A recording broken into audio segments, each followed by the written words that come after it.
Good morning, good afternoon, good evening. However you found me, I'm glad you're here with me today.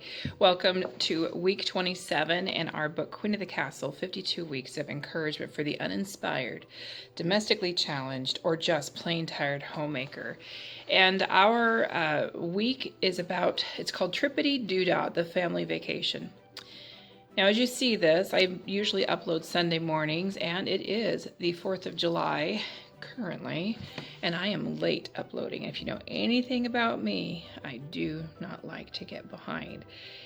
So this is coming up late, but it will be up on Sunday, and what a great day to talk about family vacations, because we are airing it here on a time of year where we really start delving into those vacations. School is out and we are ready to spend time with family. You know, trips are really interesting for us today. They're so much different than when our kids were little. When our kids were little, packing up every little thing, you know, walking through that, okay, well, let's see, for this child, I need to make sure I have size X diapers with this many wipes, and we're going to be gone this many days. And so, like, all of a sudden, your math skills, like, become honed in, and even if you weren't fantastic at math, all of a sudden you are great at multiplication. So it's kind of funny how that works. Okay, so and so's on formula, you know, so we need to make sure that we have at least X amount of ounces of formula or baby food or whatever. So you think about all of those things, especially when you can buy them cheaper where you're at than buying them on the go. Snacks for the car, for the kids, sometimes activities. Did you guys do those travel bingos? Like, we had some of those types of things that we did with the kids. And of course, then there's the things that you think about you should not pack. Like, one of the things we have learned not to eat in the car is like the bagged jerky. Woo, or Fritos. Like, those are the worst things to be eating in the car. They just have the most horrid smell ever. And then there's those times when we get to where we're at and we realize we forgot the swimsuits or the swim diapers. And honestly, going and buying there was one time we went, and I think the cheapest swimsuit I could find was like $40. And if you know anything about me, I'm pretty frugal with my money, and $40 was a lot of money, in my opinion, for a swimsuit. But I was buying out of convenience, so swallowed it. Of course, I still have that bathing suit, and I still wear it. I just make them last forever. So that's what it was like when the kids were little. Now, with caregiving, it's a totally different story. Knowing the likes and dislikes of someone who's going with you. Medications might cause them to use the bathroom more frequently. We were on a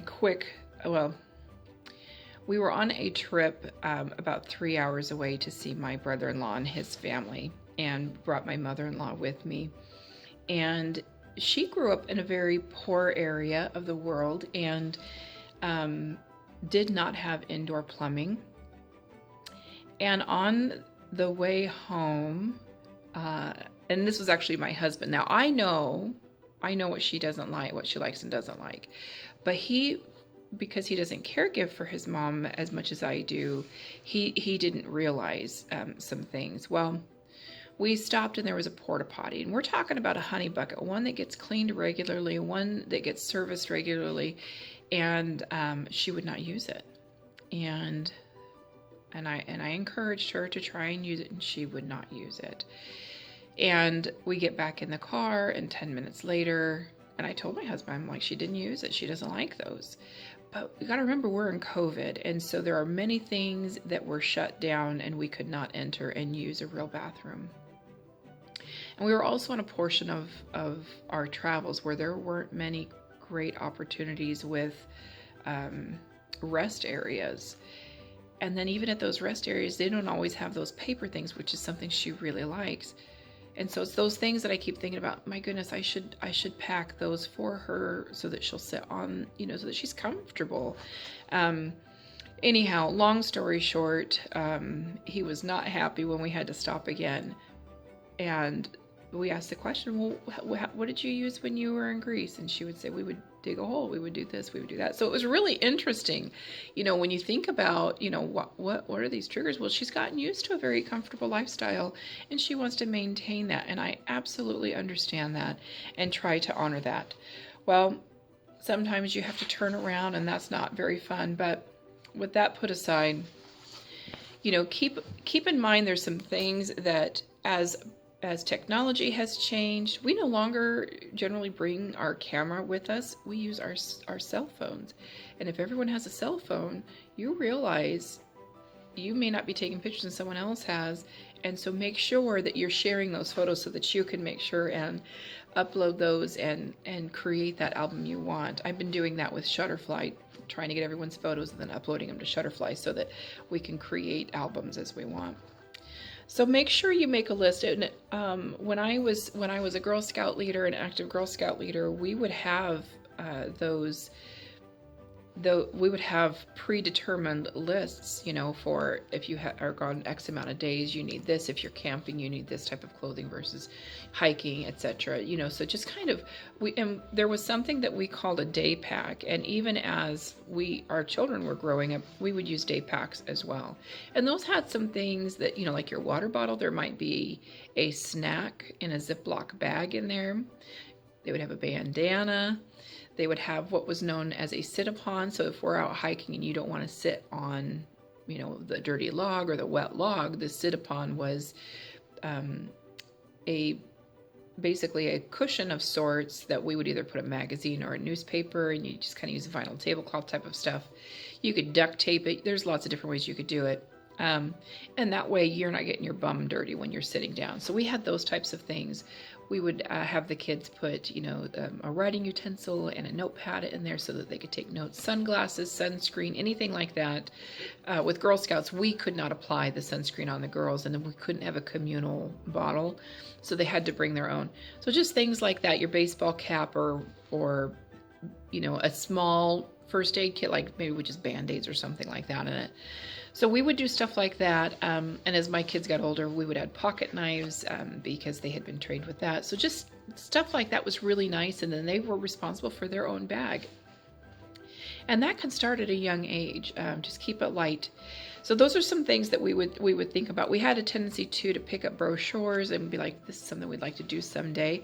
But also I loved to scrapbook those brochures. And now I'm kind of scanning them and saving some parts of it to put in our scrapbook. So that's kind of cool. Another great idea that she puts in here is, wash your bedding before you leave. That way when you come home, you're coming home to fresh sheets. I love that.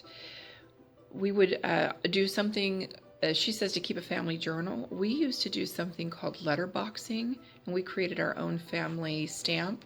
And when we would go places, we would do letterboxing. It's a form of geocaching, but I'm not sure if it's still a big thing or not. We still have our letterbox kit, and we may try and revisit that at a family event again. But it seemed like last time we did it, or where we went, we couldn't find it. So I don't know. We couldn't find the letterbox we were looking for.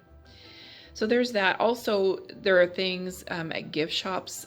We like to bring home a magnet, or a postcard or something like that. And that would be postcards. You can get the most amazing pictures of that site that you wanted to see that you couldn't quite get that great picture of.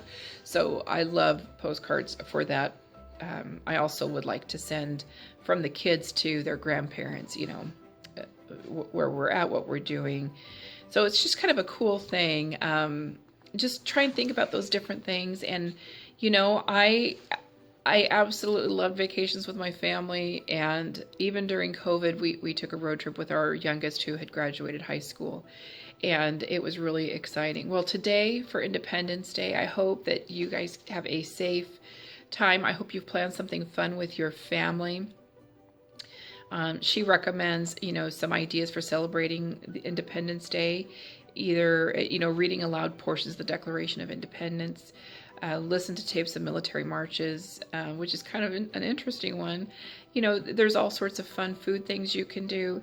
One of the things that we like to do during this time of year, because we're hitting Memorial Day, Flag Day, 4th of July, one of the things that I decorate during that time is pictures, military pictures of those who have served. Well, we're at the end of our time today. Blessings to you. Next week we'll be up on time, and I will talk to you later.